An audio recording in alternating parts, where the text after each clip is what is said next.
Queridos irmãos, eu vou saudar com a paz do Senhor. Convido a abrir a vossa Bíblia juntamente comigo, para juntos nós lermos a palavra de Deus que está na segunda carta aos Coríntios, capítulo 13, versículo 1 ao 13.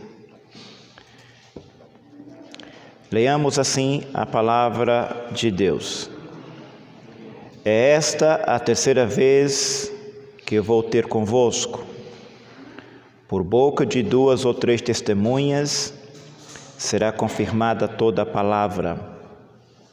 Já anteriormente o disse, e segunda vez o digo, como quando estava presente, mas agora, estando ausente, o digo aos que antes pecaram, e a todos os mais que, se outra vez for, não lhes perdoarei.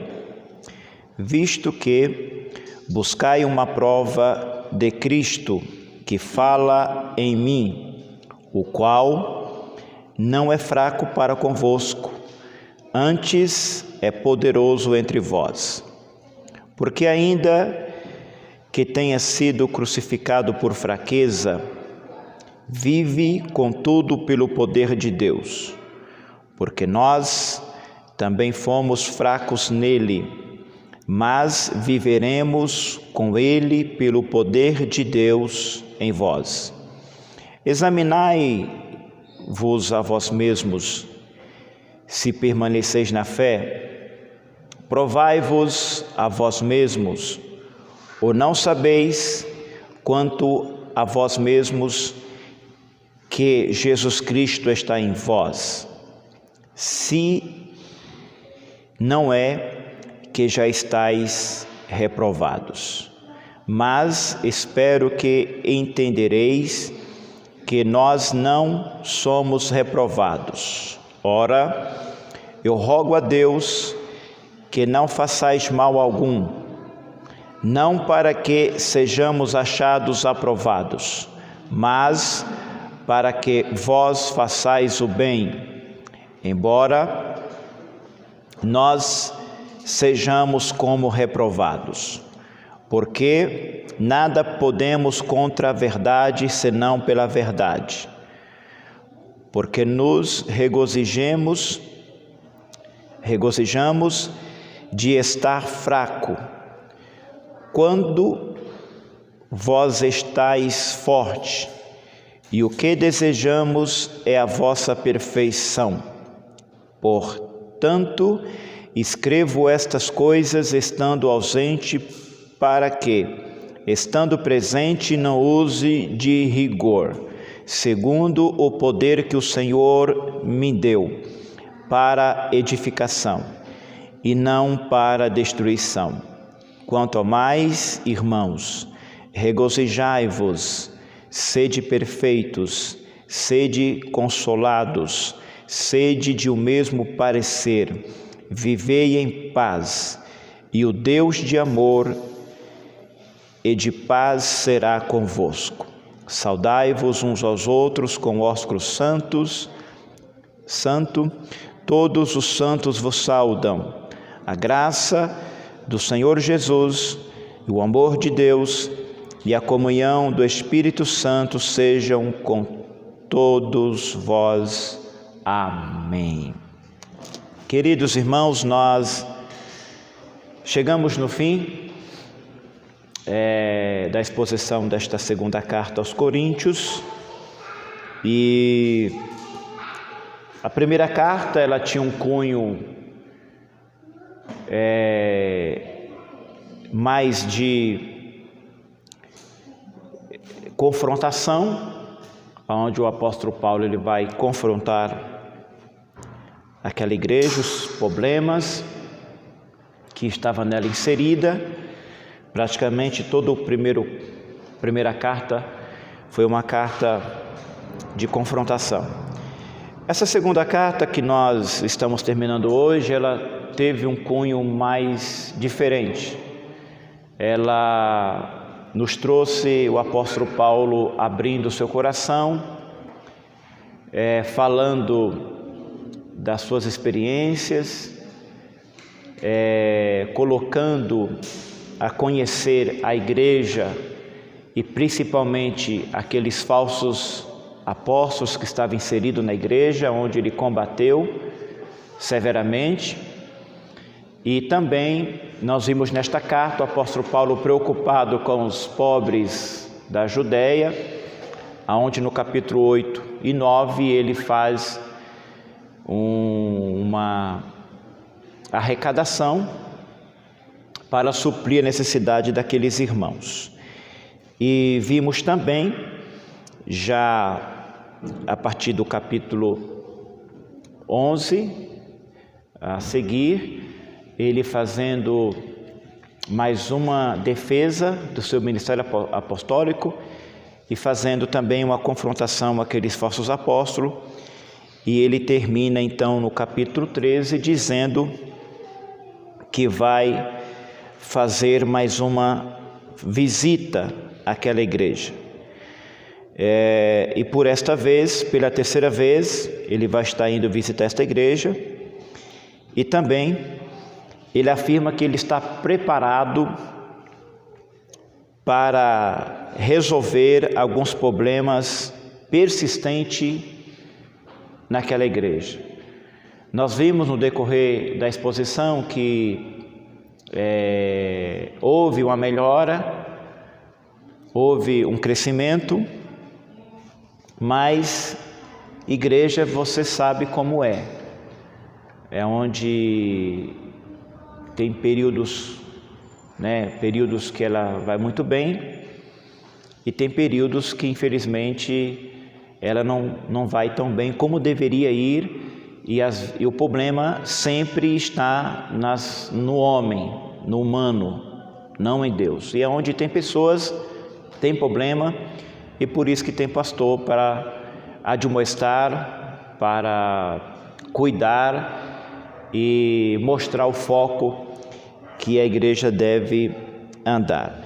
Também Paulo, além de confrontar esses falsos apóstolos, ele, nesse capítulo específico, ele estava sendo colocado em xeque, alguns dizendo que ele era fraco, desde lá do capítulo 10 da primeira carta, falando que ele era uma pessoa fraca, e então agora ele vai se posicionar em relação a isso. Mas na verdade o interesse de Paulo aqui não é fazer a defesa de si, fazer a defesa da sua pessoa, mas fazer a defesa do Evangelho, para que a igreja pudesse estar saudável e trilhando os caminhos que Deus a tinha colocado. Amém? Então vamos entrarmos no texto. Hoje nós temos 5 tópicos. Vamos entrar no primeiro tópico então deste texto. Versículo 1 e 2, nós vamos falar então quando que a disciplina é necessária. Quando que a disciplina é necessária. Versículo 1 e 2, ele diz: é esta a terceira vez que vou ter convosco. Por boca de 2 ou 3 testemunhas será confirmada toda a palavra. Já anteriormente eu disse, e segunda vez eu digo, como quando estava presente, mas agora estando ausente, eu digo aos que antes pecaram e a todos os mais que, se outra vez for, não lhes perdoarei. Amém. Quando que a disciplina ela é necessária? Então vamos avaliar aqui. Ele está dizendo que ele vai pela terceira vez. Nós vimos que ele foi a primeira vez quando ele plantou a igreja. provavelmente na sua primeira viagem missionária. Ele foi a segunda vez, quando ele vai explicar isso na segunda carta, no capítulo 1 e 2, porque os planos de Paulo era visitar Coríntios depois de ter ido à Macedônia, e ele muda os planos e visita primeiro aos Coríntios e depois vai para a Macedônia. E esse inteirinho, essa mudança de plano, houve uma murmuração na igreja, e alguns até acusaram Paulo de que ele era dúbio, que ele tinha duas palavras, ele dizia uma coisa e fazia outra. E a terceira vez é essa agora que ele está projetando de ir mais uma vez visitar aquela igreja. É bom lembrar que quando ele escreve essas duas cartas, ele não mais está presente lá, ele escreve de outro lugar.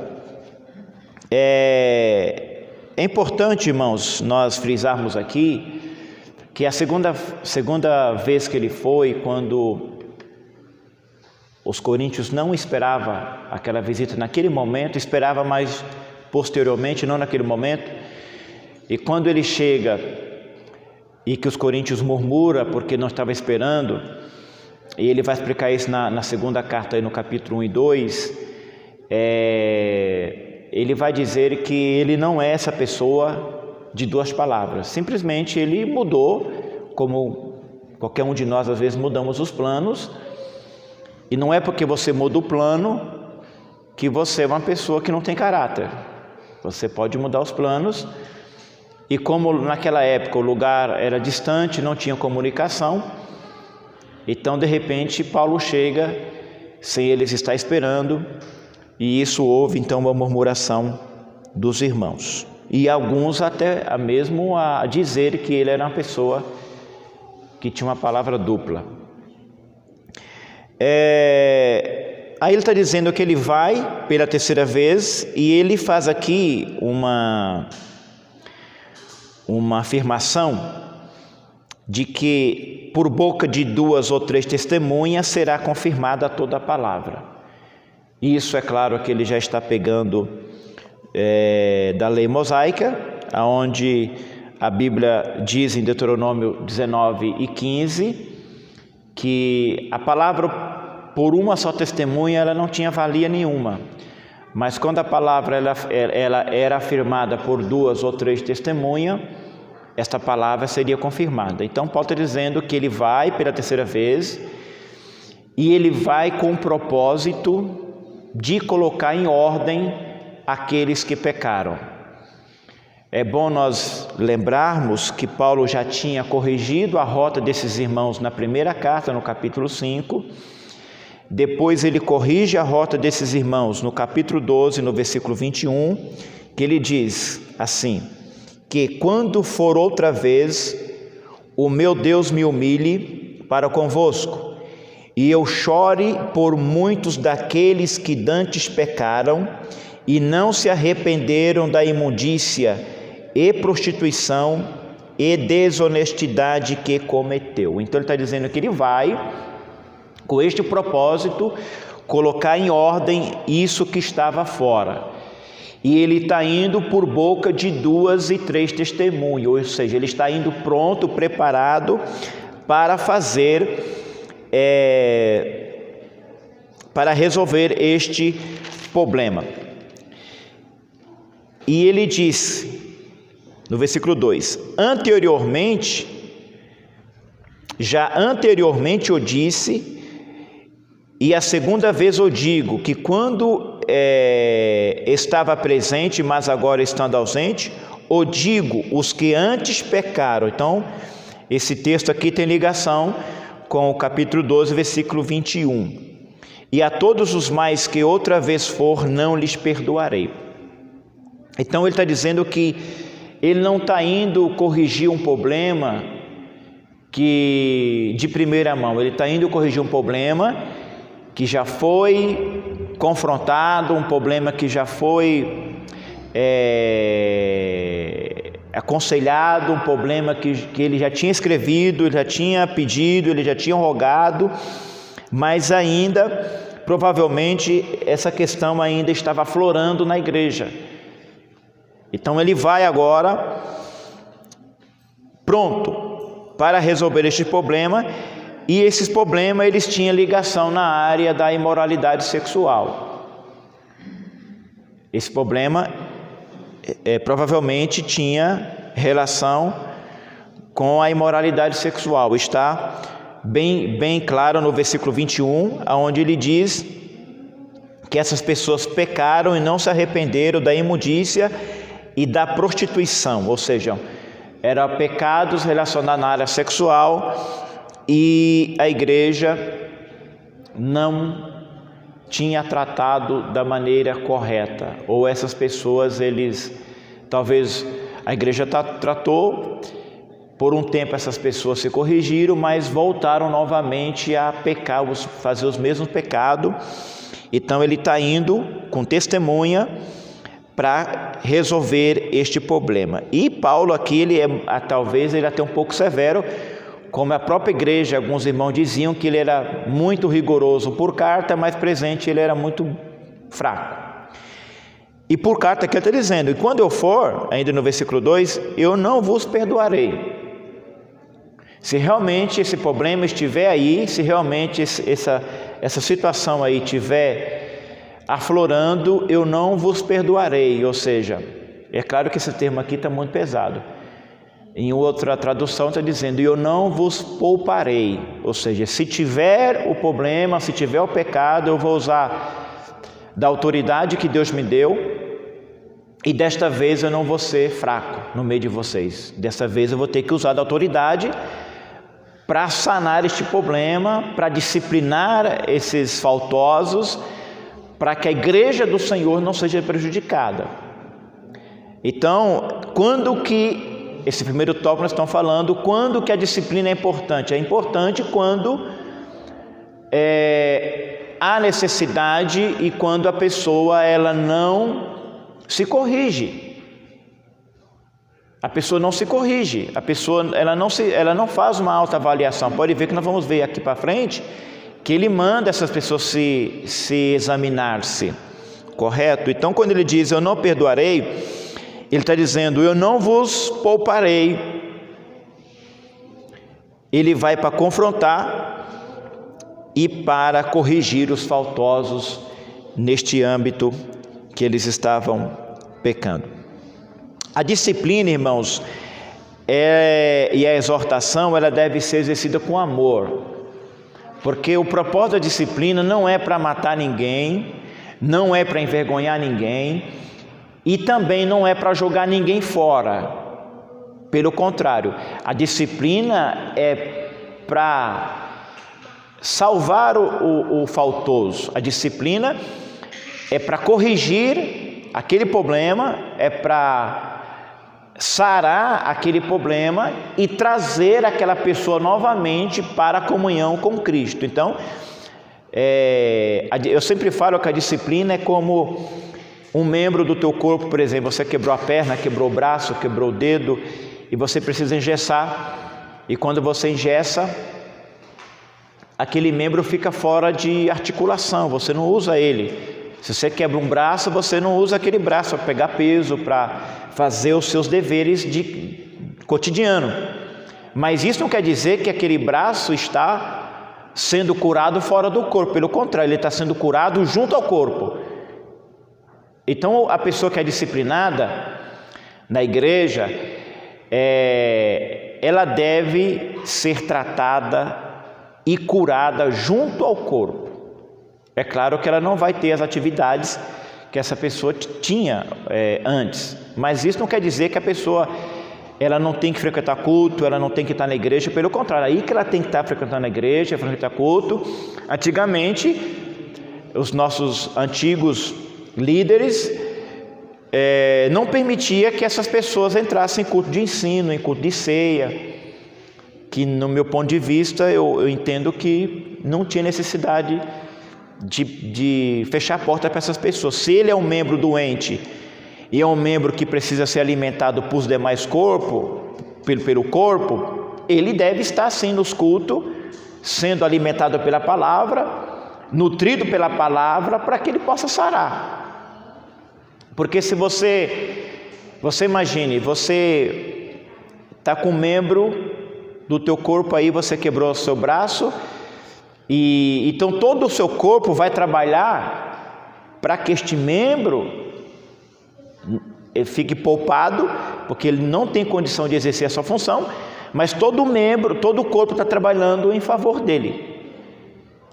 Ou seja, é uma pessoa que precisa ser visitada, é uma pessoa que a gente precisa orar por ele, é uma pessoa que a gente precisa sempre estar aconselhando, sempre orientando, sempre motivando para que ele não vá para o mundo. Uma pessoa disciplinada, ele está ali entre a cruz e a espada.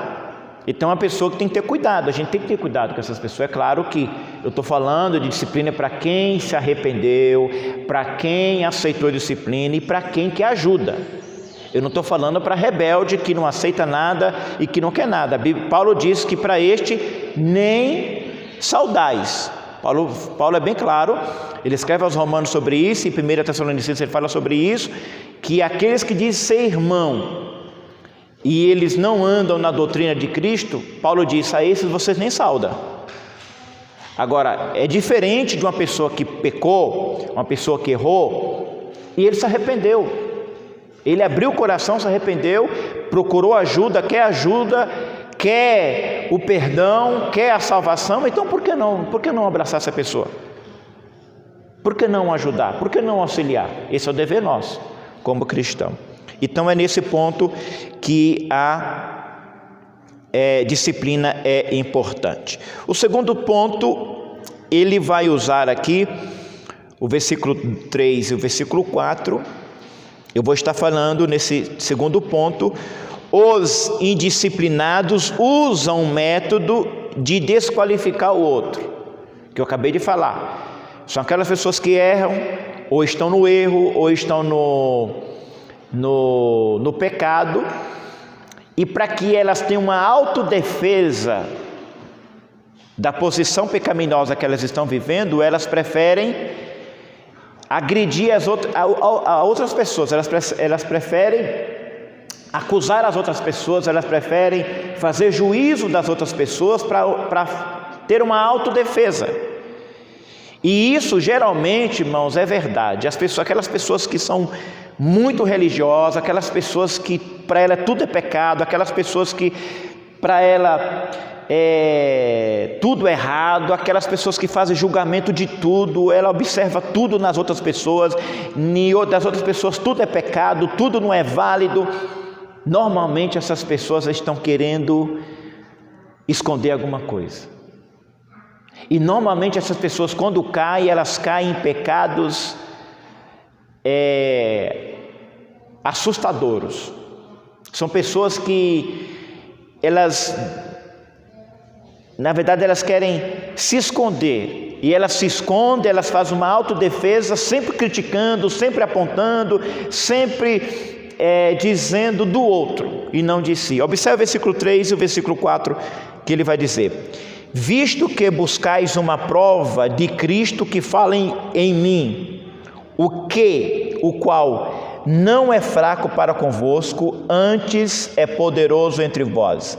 Porque ainda que tenha sido crucificado por fraqueza, vive contudo pelo poder de Deus, porque nós também somos fracos nele, mas viveremos com ele pelo poder de Deus em vós.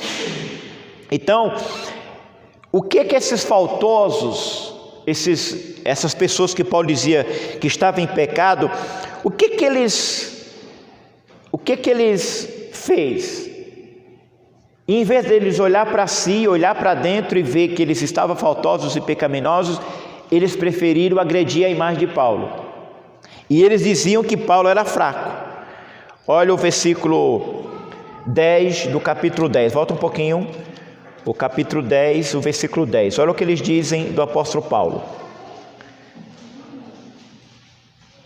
Porque as suas cartas dizem, são graves e fortes, mas a presença de corpo é fraca e a palavra desprezível. Então, eles começam a agredir a figura de Paulo. Ele diz assim: Paulo, você é muito bom quando você está longe. Você é muito valente quando você está longe.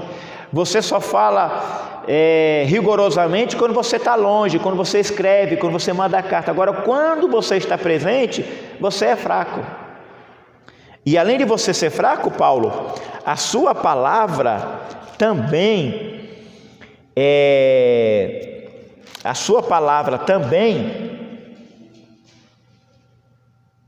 olha o que ele diz: a sua palavra também é desprezível.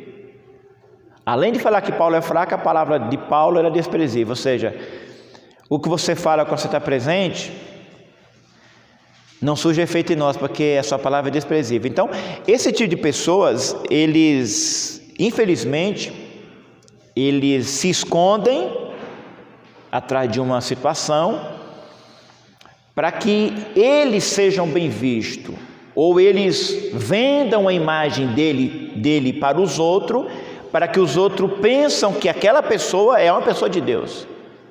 Isso é muito perigoso. É o religioso, é o fariseu. O fariseu, o que Jesus falou do fariseu? O fariseu,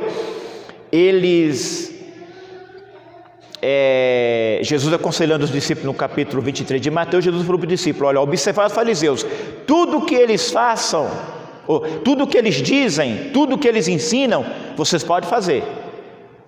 Foi Jesus que disse isso, está lá em Mateus 23 e 23. Tudo que, Mateus 23, todo o capítulo, mas ele vai dizer assim: tudo que eles dizem, vocês podem fazer. Acho que é versículo 4. Mas não faça nada do que eles praticam, porque eles ensinam uma coisa e vivem outra. É justamente essas pessoas, elas defendem um padrão de cristandade, elas defendem um padrão de santidade, mas elas não vivem isso. E quando elas veem alguém que não está dentro do padrão que elas entendem, elas julgam, elas criticam. Mas na verdade, quando elas deveriam viver isso e praticar isso. Então o que eles fazem aqui? Eles preferem apontar para Paulo. Além disso, deles apontar para Paulo, aí nós vamos ver como é que Paulo reage a isso. Primeiro, Paulo vai dizer que reconhece que ele é fraco, realmente ele é fraco. Ele diz aí no versículo 3 que ele é fraco, no versículo 4, aliás, que ele é fraco. Mas ao mesmo tempo, ele vive no poder de Deus e ele tem autoridade apostólica para confrontar estes falsos irmãos de Corinto. Paulo aqui, ele não está brigando por causa da sua pessoa. Vocês estão me dizendo que é fraco, então eu vou aí e vou dizer para vocês então que eu sou. Não é isso que Paulo está dizendo. Paulo está dizendo assim: não, eu sou fraco. Eu sou fraco. Eu sou fraco em Cristo. Ou seja, Paulo está querendo dizer assim: eu sou 100% dependente de Cristo. Agora, eu também sou forte no poder de Deus. E no poder de Deus e no ministério que Ele me confiou, eu tenho autoridade para confrontar vocês. Por isso que ele diz em outra passagem que quando Ele for, Ele iria de uma maneira, se fosse necessário, Ele iria com vara. Correto? O versículo 5 ao 8 vai nos dizer, irmãos, a confrontação de Paulo então a esses rebeldes de Corinto. Versículo 5 ao 8 diz assim: examinai-vos a vós mesmos, se permaneceis na fé. Provai-vos a vós mesmos, ou não sabeis quanto a vós mesmo que Cristo está em vós? Se não é que estáis reprovados. Mas espero que entendereis que nós não somos reprovados. Ora, eu rogo a Deus que não façais mal algum, não para que sejamos achados reprovados, mas para que vós façais o bem, embora nós sejamos como reprovados. Porque nada podemos contra a verdade, senão contra a verdade. Aí agora Paulo, Ele vai então dizer abertamente uma confrontação a esses falsos irmãos. Por quê? Abertamente. Porque veja bem, a primeira coisa que Paulo vai dizer, ele vai dizer assim: vocês estão dizendo que eu sou fraco, vocês estão dizendo que a minha palavra é desprezível. Agora faça um exame em vocês. Versículo de número 5: examinai a vós mesmo. Ou seja, o que Paulo está querendo que esses irmãos façam? Um olhar olhar para dentro, olhar para si e avaliar como eles estão. E observe que Paulo vai dizer, não simplesmente deles estar dentro de uma comunidade cristã. Isso não quer dizer, eu sempre disse, que você está num hall de membro de uma comunidade cristã, e isso não é garantia de nada que você é uma pessoa salva, que você é realmente uma pessoa em Cristo. Observe que Paulo fala: examinai-vos vós mesmo, se permaneceis na fé. E esse permanecer na fé aqui não é a pessoa dizer assim: não, eu creio que Jesus é o Senhor, eu faço parte da igreja. Não. Este permanecer na fé é na questão doutrinária da própria palavra de Deus. Se eles exercem a função de um salvo.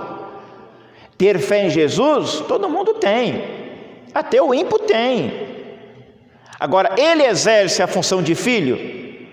Ele exerce a função de um regenerado? Ele exerce a função de uma pessoa que realmente tem fruto, tem comunhão, tem vínculo com Cristo? Ou não? Então é isso que Paulo está dizendo: examinai a vocês mesmos e observai se vocês ainda permaneceis na fé.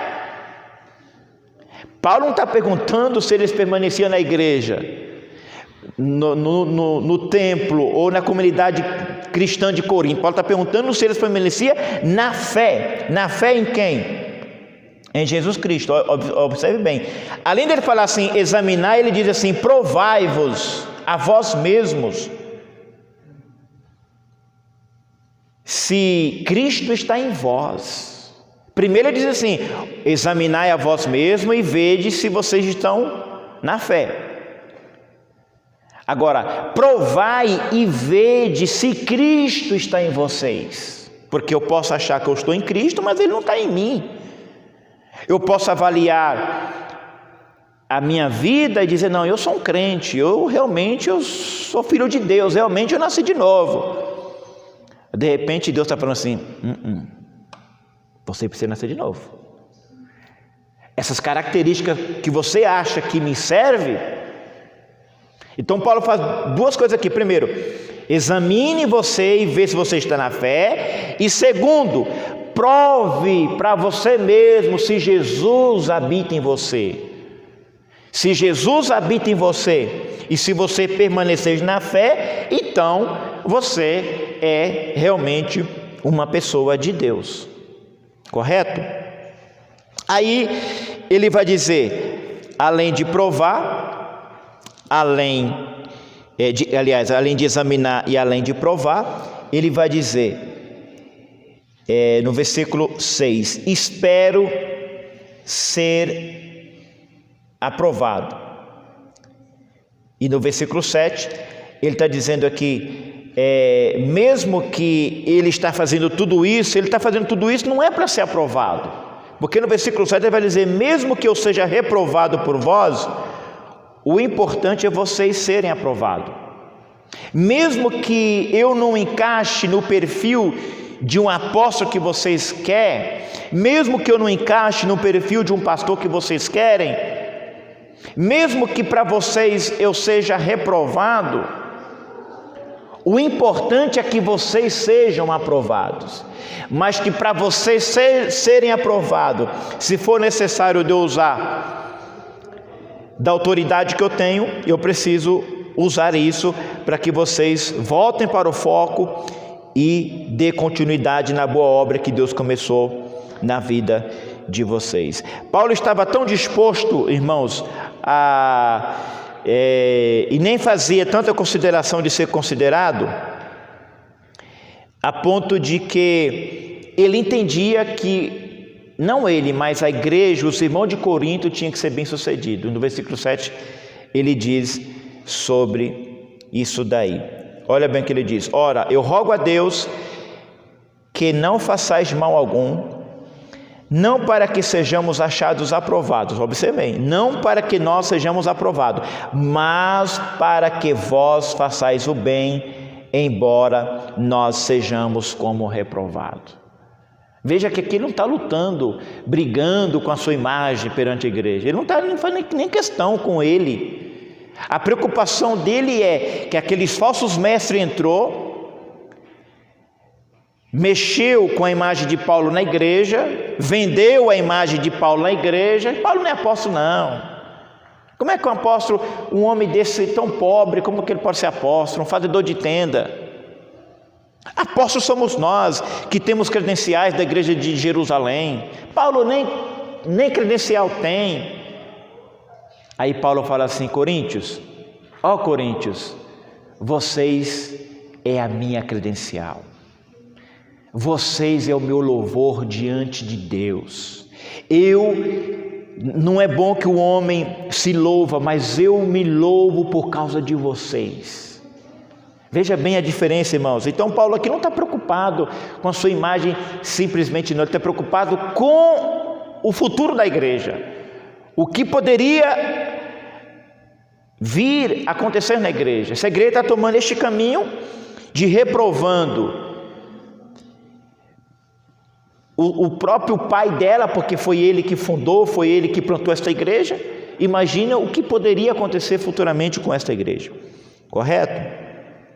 E aí no versículo 8 ele diz, a verdade em Cristo, ele fala que nada pode contra a verdade senão a verdade. Então a única verdade, irmãos, que permanece inalterada, a única verdade que permanece independente do que as pessoas façam, pensam ou que as pessoas acham, é a verdade em Cristo. Então dizendo assim, ainda que vocês me ignorem, ainda que vocês não dê crédito, ainda que vocês não acreditem em mim, o que eu digo é a verdade. A minha palavra é a verdade. Porque sempre, desde o início, quando eu estive no meio de vocês, eu não fiz vocês a não conhecer, a não ser Cristo. Cristo. Então, a minha palavra é a verdade. E nada pode contra a verdade. Aí vamos então para o quarto ponto. O desejo de Paulo, versículo 9 ao 11.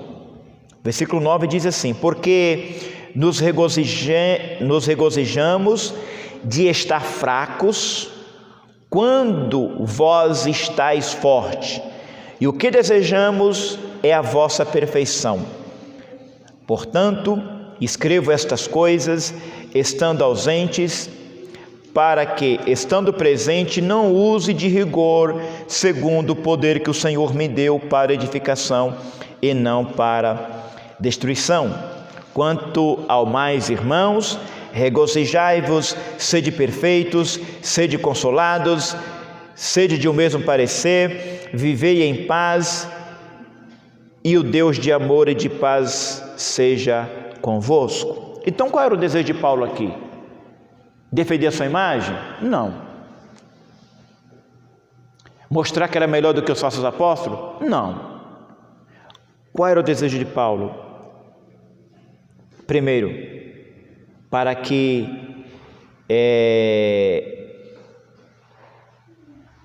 aqueles irmãos, aquela igreja fosse perfeita.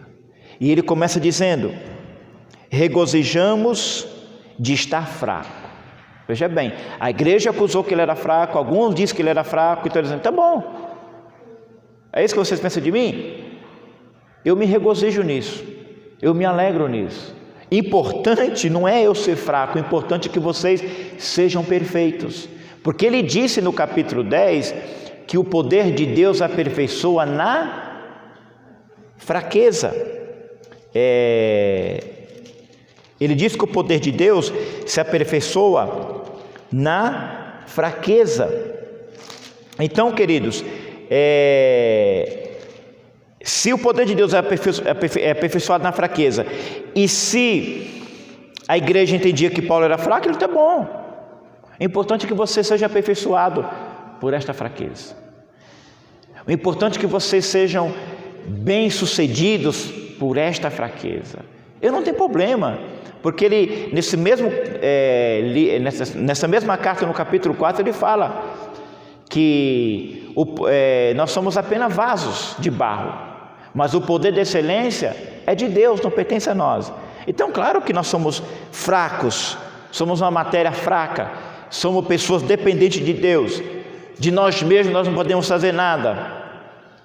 Claro que somos assim. Agora, se a perfeição dos santos é através do ministério apostólico e pastoral que Deus colocou à igreja, como diz lá em Efésios 4:11, e a Bíblia diz que Ele pôs na igreja querendo o aperfeiçoamento dos santos através do santo ministério, não tem problema. Não tem problema. Paulo diz assim: eu estou me regozijando por ser fraco. O importante é que vocês sejam perfeitos. Continue caminhando em direção à perfeição. Aí ele diz no versículo 10: não quero usar de rigor. Quando eu for ter com vocês, eu não quero usar de rigor. Eu já usei de rigor nas cartas, mas agora eu não quero usar de rigor, porque os próprios coríntios diziam que ele era rigoroso longe, mas quando estava perto, ele era fraco. E aí no versículo 10 ainda ele diz que o desejo dele era trazer a edificação e não a destruição daqueles irmãos. Observe que o amor de Paulo era corrigir a rota. O desejo de Paulo era convencer essas pessoas de que eles caíssem no entendimento que eles estavam errados, que o que eles estavam praticando era errado, e que eles precisavam pegar o retorno e voltar novamente para Cristo, ainda que estava dentro da igreja. Então o desejo de Paulo aqui não é destruir ninguém, mas trazer a edificação para essas pessoas. Então, irmãos, ele termina dizendo, versículo 11: regozijai-vos, sede perfeitos, sede consolados, sede de um mesmo parecer e vivei em paz. Olha que conselho. Ele está dizendo: eu quero que vocês se alegram, eu quero que vocês continuem aí no caminho da perfeição, até chegar à estatura de um varão e de uma varoa perfeita. Eu quero que vocês sejam consolados, mas eu quero também que vocês sejam do mesmo parecer, diga todos uma mesma coisa. E também eu quero que vocês vivam em paz. Igreja não é lugar para briga, não é lugar para partido, não é lugar para discórdia. Igreja é lugar de amor, de comunhão, de paz. Igreja é lugar onde nós sintamos as dores do outro. É onde nós carregamos as cargas uns dos outros. É onde nós nos compadecemos uns dos outros. Isso é evangelho. Isso é evangelho. Não é briga, não é guerra como eles brigavam até na Santa Ceia. E concluindo, ele vai dizer então que isso, você só pode regozijar, você só pode ser perfeito, você só pode ser consolado, você só pode ter o mesmo parecer, você só pode viver em paz se o amor de Deus estiver no meio. Se o amor de Deus estiver no meio, você pode ter certeza. No versículo 11, no finalzinho, ele diz: vivei em paz, e o Deus de amor e de paz será convosco. E aí ele conclui dizendo, dando as suas saudações finais, onde ele diz, versículo 12 e 13: saudai-vos uns aos outros com o ósculo santo, todos os santos vos saudam, a graça do Senhor Jesus Cristo, o amor de Deus e a comunhão do Espírito Santo seja com todos vós. Amém. Então aqui ele dá as suas saudações, ele saúda os santos e ele impetra então a bênção apostólica. Amém? Vamos para a aplicação então desse capítulo 13, vamos orar e vamos para casa.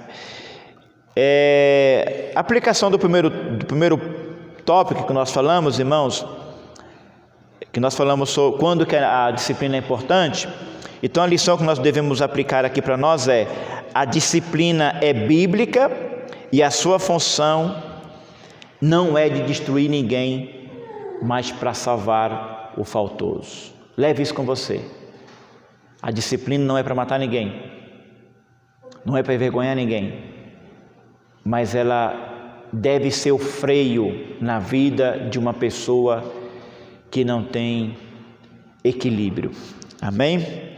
A segunda lição, no tópico 2: não use de artefatos para se defender, não queira se esconder nas fraquezas dos outros. Seja você,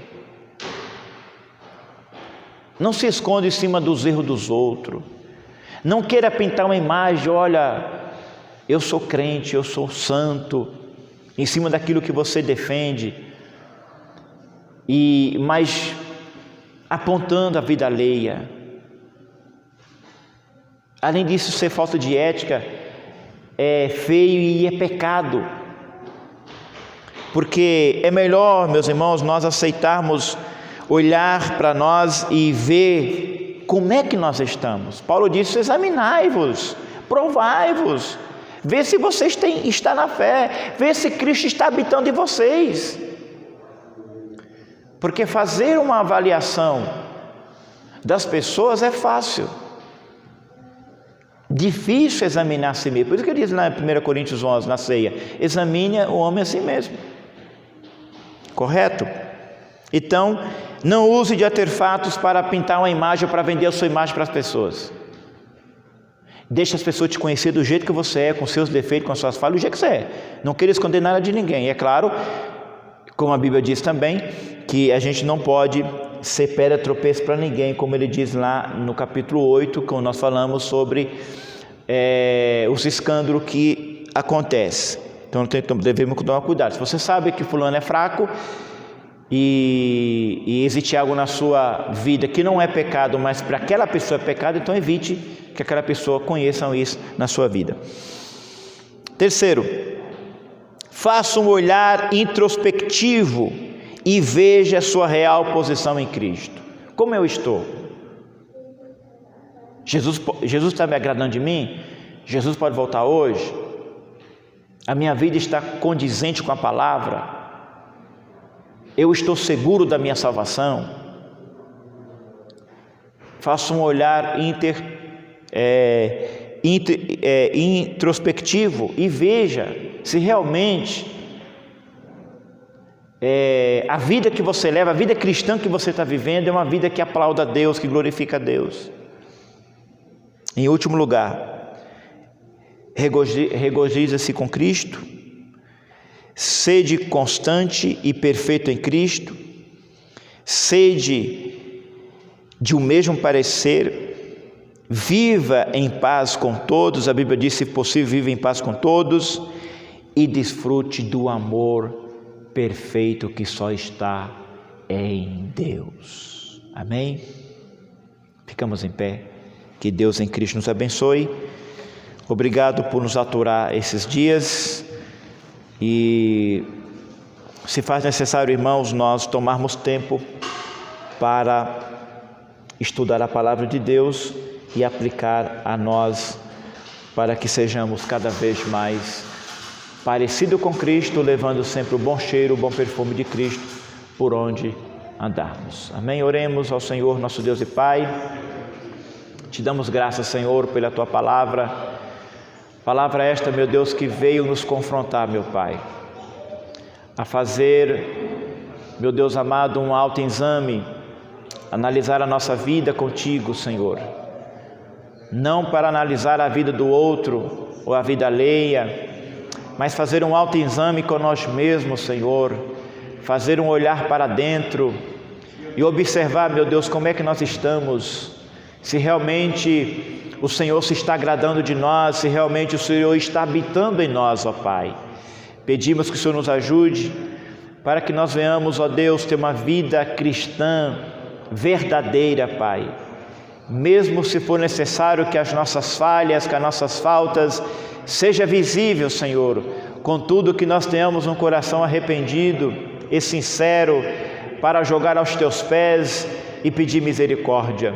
Abençoe o teu povo, meu Deus, eles que estiveram aqui esses dias aonde nós estivemos falando da tua palavra, Pai. Pedimos a tua bênção sobre todos, no precioso nome de Jesus. Amém e amém. Seu nome